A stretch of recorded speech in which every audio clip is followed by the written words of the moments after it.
Merci de nous recevoir, docteur, au sein de votre cabinet. Donc, la problématique qu'on va aborder aujourd'hui est très importante, liée au contexte sanitaire. Quelles sont tout d'abord les idées reçues relatives au nouveau coronavirus?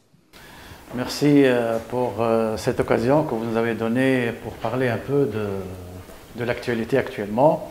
Vous savez que le coronavirus est un virus qui est parti de la Chine et dont plusieurs reports parlent d'un virus qui a été manipulé. Puisque le coronavirus, c'était avant un virus qui était très bénin, qui ne causait pas beaucoup de maladies. C'est même plus bénin que la grippe. Et maintenant, il a fait tous ses ravages dans le monde entier, à partir de la Chine, l'Europe, les États-Unis, l'Amérique latine.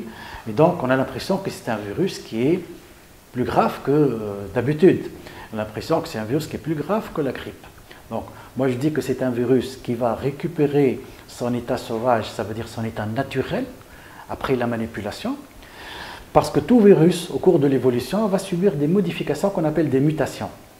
Et ces mutations vont aboutir à un virus qui est le plus bénin possible. La preuve de sa bénignité, c'est la diffusion très importante. Et en virologie, quand on a une diffusion très importante, la contagion est tellement importante, elle veut dire que le virus n'est pas très méchant. Et je donne un contre-exemple, le virus Ebola. Dans la contamination, elle est difficile, mais les cas sont très sévères et parfois mortels. Le SARS, ça a été aussi le cas. Donc pour le virus corona, le Covid-19, nous avons l'impression que la diffusion est très importante, mais le germe n'est pas aussi méchant qu'on le pense. Pourquoi le germe donne l'impression qu'il est méchant, qu'il est virulent, qu'il est létal?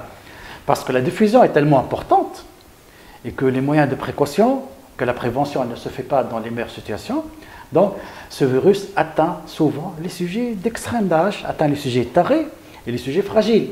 Et c'est comme ça, quand il aboutit à cette tranche d'âge, il va être un peu plus grave, tout en sachant que la grippe, chaque année, tue des milliers de personnes dans le monde. Et que quand on prend la mortalité totale de la grippe, elle est beaucoup supérieure qu'à la mortalité du Covid-19. Donc, dire que le Covid, c'est un virus très méchant par rapport à la grippe, ce n'est pas toujours vrai. Il y a un autre problème. Actuellement, c'est la période des infections virales, de la grippe. Donc on a l'impression qu'on est en train de confondre tout ce qui est infection virale avec le Covid-19. Or, ce n'est pas le cas. Et on n'est pas en train de dépister la grippe, parce qu'on ne la dépiste pas, ni les autres virus des voies respiratoires.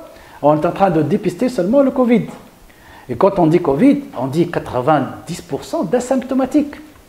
Donc les enfants ne font pas la maladie, les adultes jeunes ne font pas la maladie, sauf dans certains cas rares, il ne faut pas mesurer. Actuellement, on est en train de dire qu'il y a des décès chez les jeunes, etc. Mais c'est des cas sporadiques, c'est des cas qui sont rares. Ce n'est pas la règle. Les gens qui meurent, c'est des gens qui ont des maladies chroniques, qui ont des insuffisances respiratoires, cardiaques, rénales, qui font la dialyse, des gens sous chimiothérapie et des gens âgés. C'est la mortalité. Le problème, c'est qu'on a l'impression que c'est une infection grave parce que notre système sanitaire ne peut pas donc contenir tout cet afflux de patients.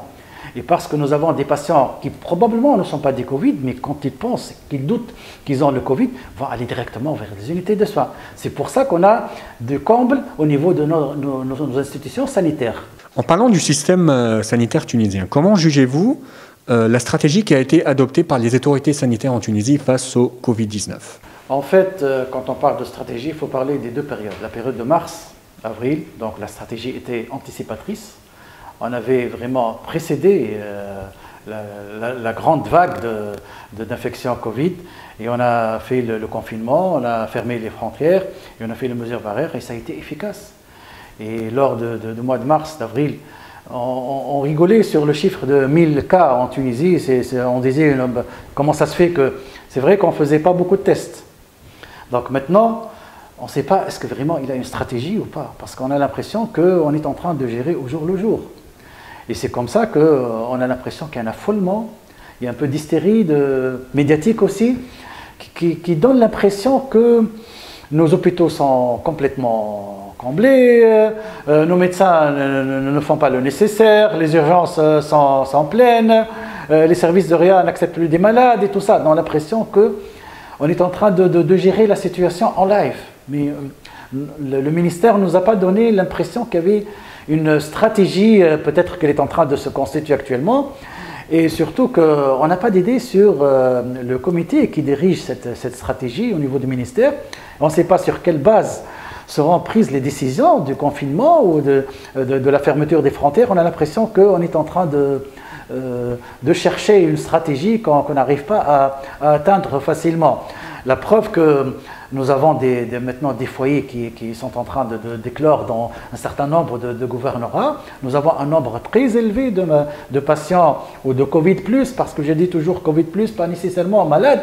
C'est une étiquette sérologique. Les malades peuvent être asymptomatiques de façon complète, la plus complète, même des sujets âgés. Et quand on fait des tests systématiques, on va trouver. Et un autre point très important, c'est que plus on teste, plus on trouve. Parce qu'avant, on testait moins, maintenant on testait plus. Donc si on va tester la population, si on teste un certain nombre, on va trouver le nombre qui est là, qui existe. Donc le plus important, c'est la mortalité. La mortalité, c'est très important. C'est le critère direct, le meilleur critère de savoir l'ampleur et l'importance de cette infection Covid. Nous n'avons pas une mortalité très importante. La mortalité est aux alentours de 0,25%. C'est une mortalité, c'est vrai. Elle touche à une tranche d'âge bien particulière. C'est nos parents, nos grands-parents, mais elle n'est pas très importante. Ça veut dire si on prend maintenant le dessus sur l'infection, si on récupère le temps perdu, si on adopte une stratégie, moi je plaide pour le confinement sélectif des sujets âgés.